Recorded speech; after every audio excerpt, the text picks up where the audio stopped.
So please join me on stage as I begin your bios. Professor Lisa Gibbs is the Director, Child and Community Wellbeing at the Melbourne School of Population and Global Health. She's the lead of Community Resilience for the Centre of Disaster Management and Public Safety.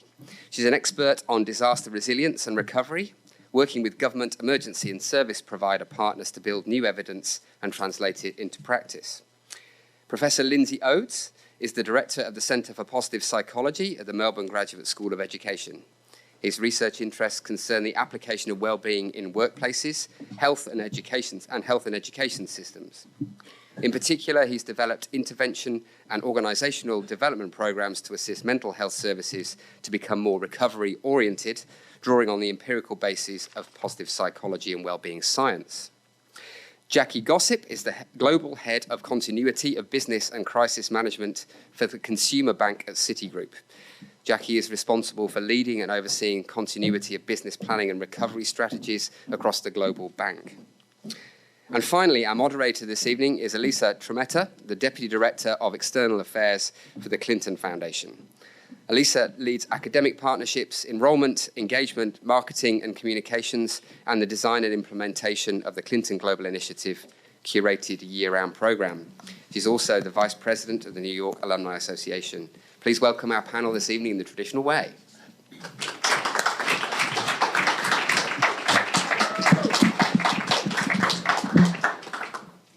Thank you, Nick. Good evening, everyone. It's a pleasure to be joining you all here in Tribeca. To kick us off, I thought it would be helpful. So we're discussing community resilience. And Lisa, I was thinking we could start by rooting our discussion in the definition of resilience and just getting on the same page with how we think about resilience. So how about you kick us off? Sure, thanks, Elisa. I'm always struck by the fact that everybody knows what the term resilience means, but in our minds, we all have different versions of what that is. So briefly, I would suggest it is the capacity to adjust and to adapt to a major disruption. But I'd like to share a story because I think it really captures the issues that differentiate how people use the word resilience. And it's the story of one child. And I heard this story when I was flown over to Western Australia to give some talks around our research about bushfire recovery. And at one of the community talks that I gave, a mother came up and spoke to me afterwards, and she told me the story of their family. They were living in this little country town, and their son, who was 5 years old, had just started primary school and it was going really well. And then it was really hot and dry and a fire came through and the school was evacuated. So they picked up their son and went safely to a friend's house, thinking they'll stay there for just a couple of days until it was safe to return home. And then they found out that their house had been burnt down, which was devastating, and along with most of the community. But they said, that's okay, we'll get a caravan, we'll put it on our block and we'll rebuild, but we'll continue our lives there in our town. But then they discovered that in the burning down of the town, there were buildings that had asbestos in them. And so the town was restricted for 6 months. Nobody could return. So then they had to work out where were they going to live, and they had to find a new place to live and deal with the change of work arrangements. And through all of these changes, this little 5-year-old boy was coping beautifully, just going along with it, there with mum and dad. When they got settled in a new home, they enrolled him at the local school, and as a little 5-year-old boy, he started again at a new school with new teachers, new children, and he coped beautifully, even made some new friends. But it was still summer, and another fire came through, and they were all evacuated. And he fell to pieces. He regressed basically to an infant. He had toileting issues, he lost his speech, he would cling to his mother's leg, crying constantly. It was devastating as a family to see the trauma impacts on him as a child. And the mum was telling me about this 6 months later, and he was getting professional support and was gradually getting back to where he was, but it was a long road. And I was telling this story to someone as part of a briefing, and he was really listening to the story, and then he said to me, right, so we have to understand why that child was not resilient. And I couldn't believe he could say that, because this child was extraordinarily resilient. Look at all the things that he dealt with. And obviously he would have had support from his family that enabled him to cope with all of the changes. And I would suggest probably his new school was a very supportive environment, just by the fact that he coped really well with starting in a new place and those changes. But it doesn't matter how resilient you are, you can be overwhelmed by things that happen to you, particularly if you're dealing with multiple issues. And so when I think of resilience, it's a combination of individual traits and skills, of the resources you can draw on, the social supports around you, the experiences that you've had, and the context that you're in. And we have to be really careful not to look at the individual and say, are you resilient or not resilient? Because essentially it's meaningless. And when we think of a community, it's really a conversion of those same issues. You have resources within within the community that draw together, but you also need to be able to draw on supports from outside the community, and there need to be systems in place that can enable a community to adjust to whatever they've had to deal with and to recover and get back on track. Thank you, Lisa. Appreciate it. And I think that effective storytelling as well is so crucial to disaster response and resiliency efforts in many communities, particularly in recent weeks. I was recently engaged in a plenary with the Clinton Foundation on disaster response and resiliency efforts in Puerto Rico. And one of the speakers for plenary, we kept talking about natural disasters, and it really struck a chord with me when she said on stage at our opening that there are really three things at play when you hear the phrase natural disasters. We have vulnerable people, vulnerable infrastructure, and then we have the natural hazard that comes in. So there are these three things that I think are important to unpack when you hear this phrase natural disaster. And of course, given current events, as the Vice Chancellor so adequately touched on earlier, we will be focusing on pandemic preparedness, natural disasters, both in Australia, the US, with hurricanes and bushfires as well. But really thinking, and I'm going to ask a popcorn question, so Jackie and Lindsay, feel free to jump in here. But what does it mean for a community to prove resilient, particularly when we're talking about facing a natural disaster? Did you want to chime in first? I'll have a go. There we go. How's that? Lindsay, take mine. Got it? That better? Yeah. I'll probably start by just extending a little bit of the definition. One way we hear about resilience is bounce back, but bounce back to what? And two things. Firstly, the issue of if we're on a trajectory, i.e. we're developing, like we've heard about the child's got a trajectory of things that we expect, milestones they're going to hit, things they're going to do, in the same way the people in the community do. So bouncing back to the trajectory that one is on is another way I would try and define resilience, and not just see it as character of the individual. So some people talk about resiliency, which is really tries to put it all on the individual, but the individuals, people, we live in environments, so it's constantly an interaction between, say, a child developing and the environment they're in.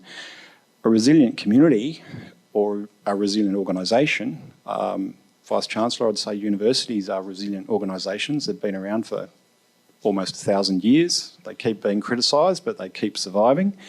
But also a resilient community is one that can bounce back from, be it natural disasters or things that are not so dramatic. They don't have to be COVID-19 or natural disasters. They can be lower level adversities, but continue on their developmental trajectory towards where they were heading. I don't think I've answered your question, but I've said a few things. So how's that? That was perfect. Jackie, would you like to attempt to answer the question? Is this mic working now? Yes, we are. So from a business perspective, when I look at resiliency, we always look at our people first, and that applies to the community analogy we're looking at right now. If your people don't have what it takes to be resilient, you can't expect them to be able to respond when you need them to. And being resilient is through life experiences, like we've had explained. It's through being advised, educated, and given the awareness of what's going on. And if you implement those tools, yes, people are able to make some advised decisions and some educated decisions on how to be respondent. So for me, community resilience starts with the individuals, but the individual can't be resilient in their own right for community resilience. They need their community, their cultural surroundings. We had the Vice Chancellor talk about music and culture and having arts being part of that. It's the whole environment the person is immersed in needs to be part and fulfilled so that you can be resilient. And you can have a chip away at you, one experience that's poor, and you can become quite broken, and you might not get back to your full self immediately, but you need to be able to have a community around you to be able to pop back up. And it might not always be back to that same level. And that's a bit of an awareness to the self to say, I'm not going to get back to where I thought I was going to, but I might get there, and I've got this community and the tools and the education around me to help me get back up there. So, Jackie, can you touch a little bit more on how businesses support, say, even staff at the community level? Things that maybe you're doing at the moment where you are supporting staff as community members? So being the crisis lead for Consumer Bank for City, they have a significant footprint internationally, have a very big presence in Asia where COVID obviously stepped up first. So I'm neck deep in responding to that at the moment. We've got an abundance of plans. We never say we're reacting, because if we have a plan in place, we're responding. So no reacting if you have a plan, people. So we always start with, what are we doing to protect our people, period. That's our first thing. And if our staff don't feel safe, then we're not going to get anything done from anywhere else. The second lens we always look at in the corporate world for us in financial services is we're there because we're like a utility. If we turn on the tap, we expect water. We flick on a switch, we expect power. If you go to your bank, you expect your money or the financial services they're offering. So we have to be like a utility. We can't cause harm to our customers and our clients. And anyone that's been in an incident response, whether it be at an individual level or a community level, cash is king. So we have a very important role to make sure that we can continue our processes. So the first thing we do is make sure our people are staged for success so they can do those processes in the locations where they are.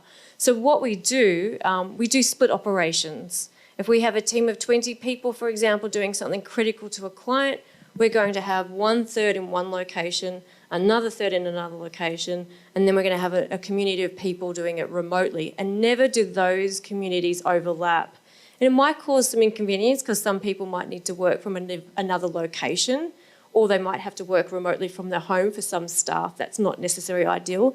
But it's protecting them so that we don't have the whole team infected if we get an infected case in the workplace. So it's about doing smart things like that to protect the person. And staggered start shifts is another thing we always consider. Does everyone need a commute on the New York subway? Who did the L train this morning? Show of hands in the room. Who got caught? No one? We've all caught the subway here in New York. We have those horrendous days where we're all jammed in there like tuna in a tin. Do we necessarily need all our staff to be commuting in between 8 and 9 o'clock in those really high commuting times? Can we stagger those staff times and have them starting at different times so they're protected, they're less exposed, and they feel safer, and they know we're letting them have that flexibility so that they can come in and do their job, but in a safer way. So there's some of the things that we're doing at the moment.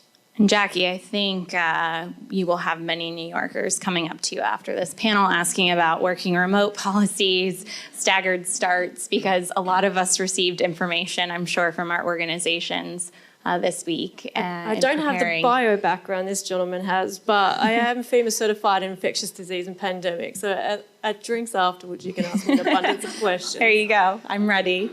And Lisa and Lindsay, I did want to touch on this idea of mental health. and how it is just so crucial for there to be some structure around mental health support for individuals who survive 1, 2, even 3 natural disasters. I think that touches really well with your initial story, Lisa, but also on response workers who are coming into areas. How is mental health addressed when we think about response and resiliency efforts with natural disasters? We looked at mental health very closely after the Black Saturday bushfires that happened in Victoria, Australia. We've actually been monitoring it for 10 years to try and understand what are risk factors and what are protective factors. And I think the important thing to start by saying is that most people are extraordinarily resilient in terms of what they can deal with and process. But there is no question that if you have experienced a natural disaster, you are at higher risk of a mental health condition years later, even up to 10 years later, particularly if you've had subsequent stresses. But one of the protective factors that we identified was that if you belong to a local community group, doesn't matter what sort of group, but that sort of local connection seems to be extraordinarily protective, and belonging to one group has benefits, belonging to 2 additional benefits, and so on, unless you're the person who is running all of the groups, in which case you want to probably get a little bit of support with that. But what was additionally interesting about that was that there are clear benefits for the individual in being part of the group. But if you are in a community where a lot of people belong to community groups, there's a spillover benefit where there is an increased wellbeing and reduced risk of mental health for all of the members of that community where there is high group involvement. So there's something about a higher level of trust and reciprocity and sharing of information and resources that takes place. So that is a really protective element. And I think I'm probably diverting a little bit from your question, Alyssa. I'm sorry, I'm just so passionate about that one because it's a really important way that you can support mental health outcomes that's actually quite low in resources when you think about the individual counselling that certainly needs to be there for a small number of the population, but this can have wider benefits. Lisa, I think it touches on something that we've seen, especially in the States, with recent natural disasters, the community groups, grassroots organizations coming in, actually doing the work where state and local, state and federal processes have failed people on the ground. And just this rise of community organizations touches on mental health, of course, but often these are the first responders, the grassroots orgs that are on the ground doing the work. I want to unpack kind of this idea too of the social disadvantage of some groups in society when natural disasters strike, and I think it is so tied into business as well as mental health. But would someone want to just kind of touch on that for a second? Just if we tie it to what we're going through right now with COVID, what we always look at is who are our vulnerable community. So we can't go out to our employees and go, hey, are you diabetic? Hey, are you pregnant? We can't go and ask that. So what we have to do is come up with a means where they can self-disclose so we can make extra efforts to make sure that they're protected. So that's one thing we do for that community of the resource. In terms of wellness as well, we offer coaching through the hard times. Some people find just the fear that this could happen to New York City, quite fearful, or any of our geographic locations. So we offer them counselling through those particular efforts as well. And that door is always kept open to make sure that wellness is a priority through these particular events. What's the other point that you wanted us to touch on? Well, and I think this is a good segue too for Lindsay. I'm looking at you, what role a university could have in supporting students' mental health during such times like this with COVID, maybe touching on the support that Melbourne Uni is providing students at this time. Yeah, sure. Just going back to first principles of, can people actually talk about this? Do they actually have the language skills, literacies to talk about not only mental health but wellbeing, these types of ideas. We're certainly seeing this with University of Melbourne, like many of Australian universities. We have a lot of Chinese students. Obviously, COVID-19 is affecting them, those that can actually get back into the country. But going beyond that to things in general, not just major disasters or threats, general adversity. Do our university students or our secondary school students, our primary school students, our preschool students, do we actually have the language to talk not only about mental health, anxiety, prevention of depression, prevention of suicide, but do we have the language to talk about emotions, positive aspects of wellbeing as well? So that broad-based societal wellbeing is everyone's business idea. Do we have language which makes us more resilient? So that's where you'll see the direct implication of education, and not leaving mental health up to small amounts of services, but being a population-based approach. So one of my areas is wellbeing literacy, which is actually looking directly at those questions, and how do we build that into our curriculum and extracurriculum from a very small age to make it much more broad-based, and sharing that responsibility for wellbeing and making the population more resilient because they can seek the social support, which we know is the biggest predictor of psychological wellbeing, is actually that sharing and social support. That's at a school sector, but that also relates to organisational life, family life, and that ongoing communication, not just about illness, but about performance and wellbeing. Yes, and I think if you have a child that's been exposed from an early age, then they get into the corporate sector, NGO, working world, and they want that from a business standpoint as well. So Jackie, maybe you could touch on that. I was just thinking, just generally, we as a human race, our own community needs to accept we don't always have a graceful day. We don't always have a great week. We can have a bad month. It's just making sure that you talk about those things and make sure that you set up the environment to have those bad moments, because we're not perfect and we all do have our ups and downs.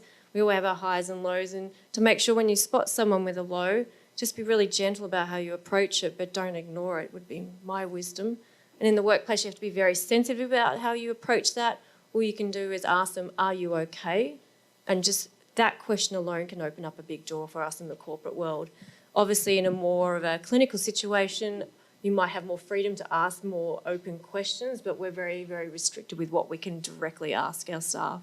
So the big question we always ask is, are you okay? And deliver it with a very gentle, calming tone. Don't be alarmist about it.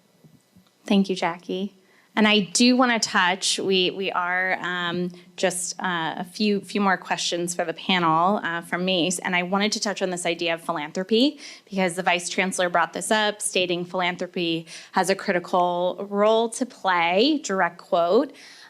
Recently with the bushfires, many of us donated online. And then there was this aftermath of seeing news articles, getting into the media, and we don't need to get political and then get into a downward spiral.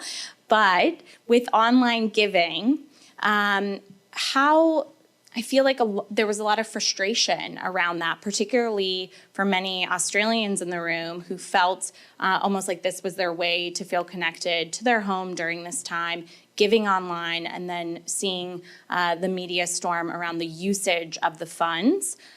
Who would like to tackle that question? Lisa. I would love to tackle that question. I'm so glad you raised it. This is something that makes me really cross at the moment.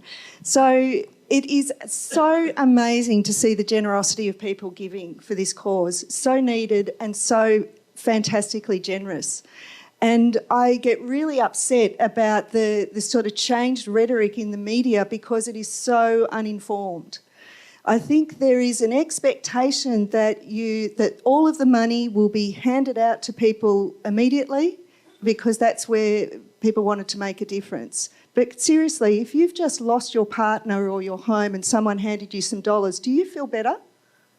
Of course you don't. There's a whole lot more to recovery than money. it's an important part of it. But actually, what our research shows is that these people are now dealing with years of recovery, and they will go through different stages through that period.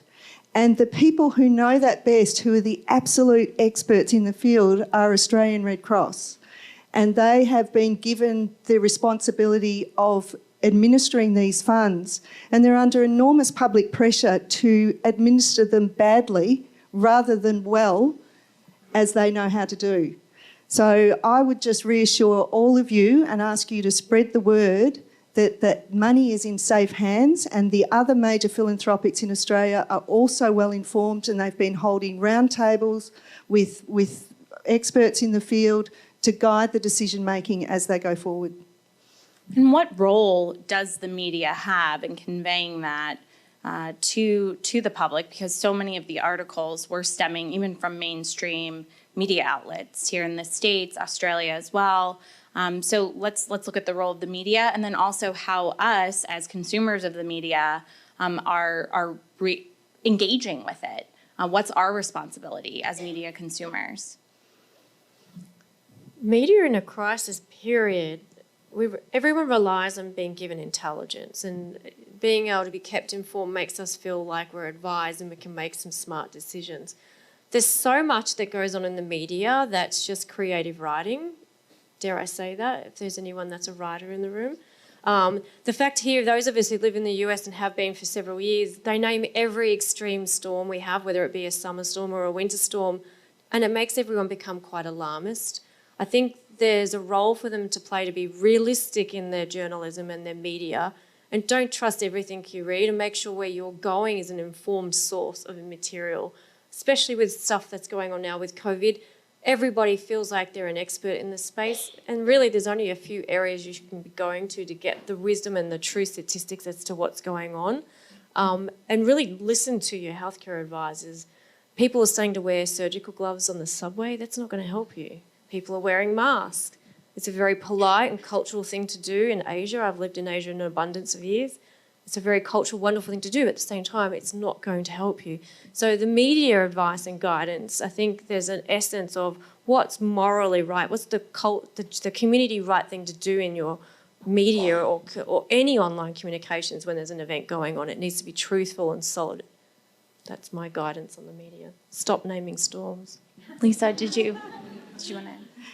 It's also interesting for those of us who are asked by the media regularly to comment. It's a really difficult path to navigate because there is one truth but different audiences, and so the way you deliver that needs to be different. And so, for example, after the bushfires, which were absolutely devastating across Australia, and I was asked to talk about the mental health impacts of that disaster, am I talking to the politicians where we want resources to be directed to these communities? Am I talking to the general public where I'm saying, be patient, this is going to take years for people to recover, we do need support because the mental health impacts will be quite severe? Or am I talking to the people who have just lived through it, who are watching every part of the news coverage to get more information, and I'm telling them, well, you've just lost your home and community, and by the way, 5 years down the track you'll probably have depression or PTSD. So it's a really hard path to navigate as a responsible academic where you're trying to educate but also be careful about the message. Thank you for that, Lisa. And at this point, we're going to open it up to the audience for questions. So we have some roaming microphones. So I would ask, before you stand up, make sure that you have a microphone before you ask your question, because we are live streaming. And we'd encourage you to ask a question rather than just have a statement.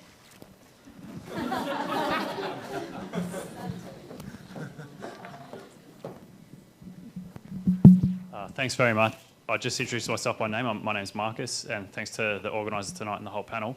I was so glad to notice that mental health featured prominently on the agenda tonight and that it was discussed openly, because it's regrettable. I think I'm waiting for a similar movement to occur, like with the Me Too movement, with end the stigma and so on around mental health. I really think we need to get there. I work in an office. I'm a suit. I'd like Jackie's comment about approaching with "Are you okay?" I often go with "How are you?" My office neighbour's got PTSD, and he's opened up to me a lot, and it's moved me a lot. Aside from "How are you?" and "Are you okay?", what can regular Joe blogs like myself do to help their friends who have mental health issues? Thank you. Watch for the red flags. We've got the expert on mental wellness here, so I'll let you. But for me, in the workplace, as a non-educated person, clinician, you can really, if you watch people and you work with them, well, usually they're one of the first to spot there's a change going on. And don't ignore it, because those red flags can save a life. I'll just pick up on the workplace wellbeing program. We're seeing a real evolution with that. Evolution Got of mine back. microphones. We're seeing an evolution with that. Certainly the recognition of responsibility of the employer, and we're seeing that both legally here and in Australia. And it's also moving from gym memberships and giving people apples to genuine interventions which are psychological in nature. And we hear about "Are you okay?" but within "Are you okay?" there's a set of skills. People actually have to have a language, they have to be able to listen, they have to not be scared to do that. So equipping people in those skills, and that's a generational shift. I mean, I grew up playing football in a mental hospital that had walls. You know, we used to go inside the mental hospital, play football and come out, and the walls were, you know, they were 10 metres high, those walls. And so that was 30 years ago. So these are major changes in stigma in families and organisations. And I would say that treating or preventing and treating mental illness is one thing, so awareness of anxiety, depression, post-traumatic stress, these issues, really important, but also a more general language about "Are you okay? Are you functioning well?" Which is where the positive psychology, amongst other things, comes in. So both preventing the bad, but also approaching the good. So we still haven't developed a strong language and literacy around sharing about good things and systematically being able to do that, as well as preventing the bad. To go more directly to your questions, creating environments where it's actually okay to talk about these things, and different employers are very different in that area, and we're seeing big changes, but it is now part of corporate social responsibility. We're seeing that at least with the large corporates. It's actually harder for the small organisations because they don't necessarily have the resources, but there are many things that we can do. But I would also warn against only making it about prevention of mental illness. I would actually talk about psychological skills to be able to talk about things psychological in general, not only for the sake of prevention of mental illness. One of the things we do is we juxtapose things like wellbeing with things like performance. We can actually talk about not just are you feeling good, but are you functioning well? And that's actually a less threatening entry point. So are you functioning well? Are you performing well? Are things going well? Not just are you feeling well? And there's a real language challenge with that. We deliberately, in some of the male workforces, we deliberately use terms like strengths, and we use terms like wellbeing with more female audiences. So there are real gender differences in the language use. So being actually really smart about the way you roll out your programs, and there's quite a bit of evidence for the uptake of that and how they're done. I don't know if I've answered your question, but I've said a few things, so that'll do. You're asking for some corporate solutions. So if people don't feel comfortable approaching, mine's done again. This yellow colour doesn't like me. Is making sure there's a phone number as well, because some people like to receive the feedback and have that privacy over a phone line. So if your corporate can offer a hotline that's impartial and private and confidential, that's a really great resource for our staff as well. And ours gets used a lot. I like on the slide we have here behind us, that magical word at the top there, believe. And I think a lot of the community thing that can be uplifting is making sure there's that positive energy through words as well. And I love that word. That's my mantra when I mentor marathoners. When they get down, believe, because we're all stronger than we think we are. Jackie, we can ask one more question. One more question. Whoa, without the yellow mic. Hello. Thanks for a great talk this evening. A lot of this discussion focused on organizations and institutions and fostering resilience within communities, but perhaps you all could talk about what... But perhaps you all could touch on what, as individuals, we can do to foster resilience within our own lives, in our careers, despite setbacks, and what sort of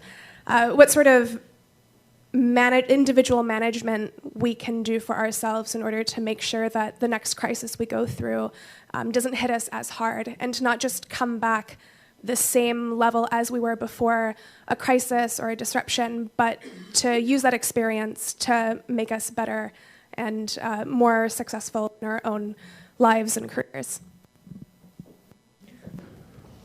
Oh, is that working? Well, that's good. That's a good start. It doesn't have yellow. I would say two major things. The first one I go with is basically emotional literacy, or literally the ability to identify or differentiate emotions. You may be very good at that, but many people are not.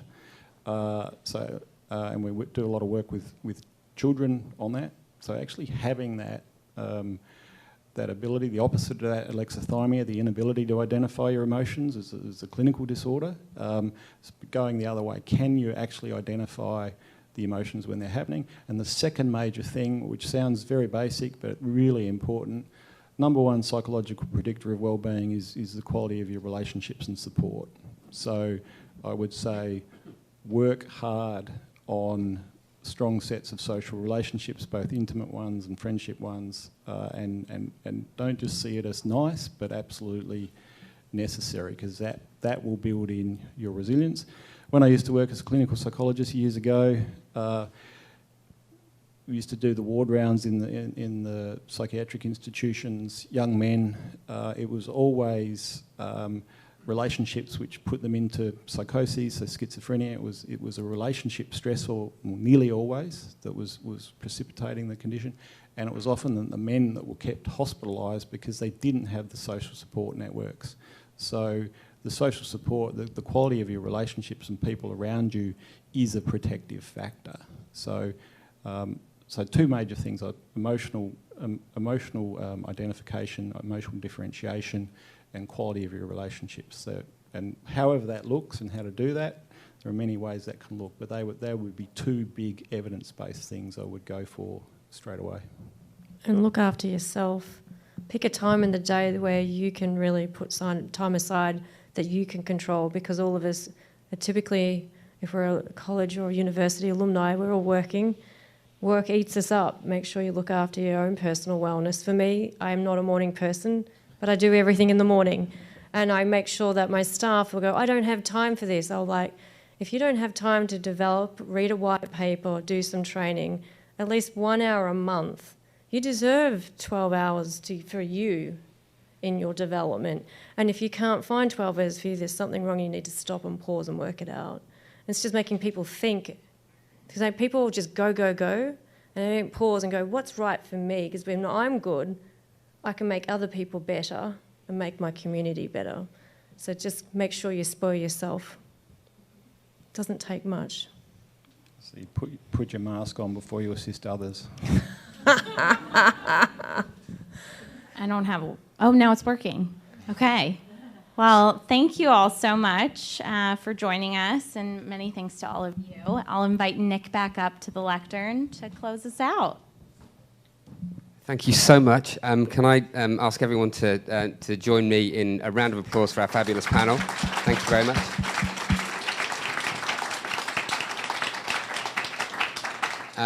It's a real privilege it's one of the reasons I love my job so much, is that I get not just the opportunity to spend time with people like you, but also some really fabulous experts, whether they're academic experts or people who are in business or in the world, in NGOs, actually as practitioners. And it's a real joy to be part of an organisation where it's possible to bring that kind of stuff together. So I'd like to invite Lauren to pass on some gifts to our very generous colleagues. Thank you very much, Lisa, Lindsay, Jackie and Alyssa. Thank you very much. Please do stay there while we just round up. I've got just a couple of things really, and part of it is related to what we've heard today, but one of the things we've heard about is the importance of community, and really the importance of the network and the power of the network, not only as a way of helping people to be successful in their working life or their personal life, but also actually, you know, we've heard really very strongly at the end of that conversation there about actually having people to whom you can go and have good conversations. And what you do when you welcome new alumni to this city is a really big part of that. You know, I get quite scared about New York. It's a big and very busy place. It must be exhausting as a place to live. Similarly in London, we find this in London where people go from Melbourne, where everyone's friendly and lovely and smiley, and then they go to London, and if anyone says hello to you, you run in the opposite direction as fast as you can. So actually having a safe place and a safe person that you can go to have a good conversation and to ask about the ins and outs of living in a city is extraordinarily important. So please, if someone does reach out to you on LinkedIn or sends you an email or drops you a text, please just say yes to that, because that could really make the difference for that person. Slightly more rigorous and constructed way of offering that kind of advice is actually to our current students. We offer something called Ask Alumni, which is a global mentoring program. All we ask of anyone who signs up to Ask Alumni is that you give half an hour to somebody at some point during the year. And that can be done by email, it can be done by Zoom or Skype or phone or all of the whole range of usual technologies. Or you can do it in person if you happen to be in the same place. But if we could urge you, and we'll send a link round when we send the follow-up and the photographs and the link to the live stream, if you could agree to sign up to that and just give one of our current students half an hour of your time, that could be genuinely transformative. With that, I just want to say thank you to you all again for coming. Thank you, Vice-Chancellor, for a very engaging conversation about the university, but particularly to our panel. Thank you. You've all been absolutely fabulous. We do have, I believe, the traditional door prize. So before I send you on your merry ways... You all might just get a koala like this. After living here for 15 years, I'm quite happy to see this. Straight to the desk tomorrow. So, first prize winner, Nancy Wong. Nancy? Is Nancy still here? Please still be here. There's champagne in here, Nancy. Thank you very much. And is there another? Okay. And we have Debbie Joff Ellis. Hey. Oh, right at the front as well. Marvellous.